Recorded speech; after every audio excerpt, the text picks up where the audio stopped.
বেগুন পোড়া, বেগুন সিদ্ধ, বেগুন ভাজা, বেগুন ভর্তা, বেগুন ঝোল খাও যাইতে আমার জীবনটা তেজপাতা হইয়া গেল।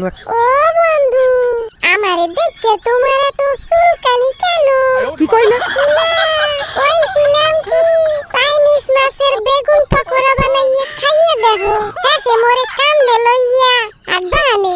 কথাটা তো খারাপ কও নাই। চাইনিজ মাছের বেগুন পকোড়া? চাইনিজ মাছের বেগুন পকোড়া বানাবা কেমনে হনো আমি কো। কিছু আতপ চাউল পাড়ায় বাইটকে গুঁড়ো হয়ে লইও, হেয়ের মধ্যে ভাজা মাছ, হলুদ, মরিচ, লবণ, জিরা, ধনিয়া, দারচিনি এর গুঁড়া দিয়া জল দিয়া একটা ব্যাটার বানাইয়া লইও। কিন্তু হেয়ের পর বেগুনটারে কুচাইয়া সাইজ করবা। হেয়ের পর ওই সাইজ করা বেগুনটারে ভালো করিয়া ওই ব্যাটারের মধ্যে চুবাবা, কিন্তু যেন ফুলকো বেগুনের সমস্ত গায়ে ওই ব্যাটারটা লাগিয়ে যায়। হেয়ার পর কড়াইতে কতখানি তেল দিয়ে ওই এর মধ্যে ছাড়িয়ে দেবা।